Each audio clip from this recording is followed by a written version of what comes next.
O'zbekiston Respublikasi Konstitutsiyasi mamlakatning oliy yuridik kuchga ega hujjati bo'lib, u har bir fuqaroning huquq va erkinliklarini kafolatlaydi, jamiyatda adolat va tenglikni ta'minlaydi. Bosh qomusimiz davlat institutlarining samarali faoliyati uchun mustahkam poydevor yaratib, demokratik boshqaruvning asosiy ustuni sifatida xizmat qiladi.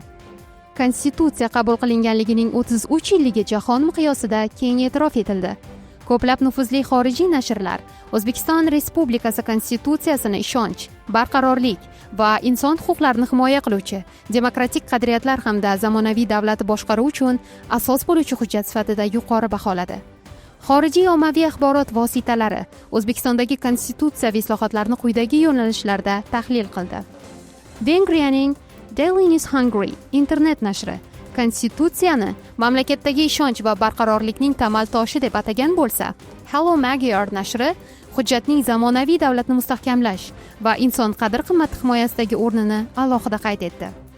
Mustaqil davlatlar hamdo'stligi internet portali bosh qomusning siyosiy va ijtimoiy barqarorlikni ta'minlashdagi strategik ahamiyatini yoritdi. Qirg'izistonning Alliance Press axborot tahlil agentligi konstitutsiyaviy islohotlarga to'xtalib, ularning fuqarolar huquqlarini himoya qilish va mamlakatdagi barqarorlikni mustahkamlashdagi rolini ta'kidladi. Koreya Respublikasining Global Korea Post onlayn nashri konstitutsiyaviy o'zgarishlarning mamlakat rivoji va fuqarolar ishonchiga ta'sirini tahlil qilib, uni milliy barqarorlik ustuni sifatida e'tirof etdi.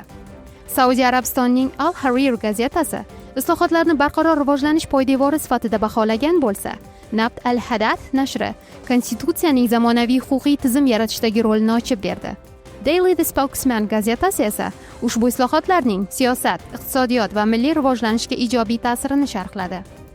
Xitoyning Lukway nashri konstitutsiyaning mamlakatni modernizatsiya qilish va xalq ishonchini mustahkamlashdagi rolini muhokama qildi.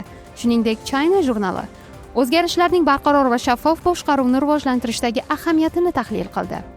Ispaniyaning Orta Lectura portali O'zbekistonning demokratik va inson huquqlarini mustahkamlashga intilishini, Euro-Asia Magazine jurnali esa mamlakatning xalqaro hamkorlik va uzluksiz taraqqiyot yo'lidagi sa'y-harakatlarini yoritdi. Shuningdek, Kuwaytning Kuwait Press, Ummonning Azda Oman va Peace Searcher kabi nashrlari konstitutsiyani huquqiy tartib va ijtimoiy barqarorlikning asosi sifatida e'tirof etdi. O'zbekiston Respublikasining xorijdagi diplomatik vakolatxonalari konstitutsiyamizning mazmun-mohiyatini xalqaro hamjamiyatga yetkazishda faol ishtirok etishdi. Xususan, Yevropa, Osiyo va Yaqin Sharqdagi elchixonalarning rasmiy veb-saytlarida tahliliy maqolalar chop etildi. Olmaota, Frankfurt, New York, Rostov-Don va Novosibirskdagi bosh konsulliklar tomonidan tayyorlangan hisobotlar keng jamoatchilikka taqdim etildi.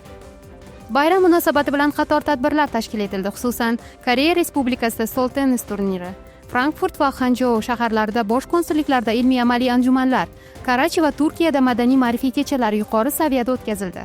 O'zbekiston Respublikasi Konstitutsiyasi xalqning faol ishtirokida yaratilgan va yangilangan hujjat bo'lib, u davlat va jamiyat uchun ishonchli yo'llanma vazifasini o'taydi.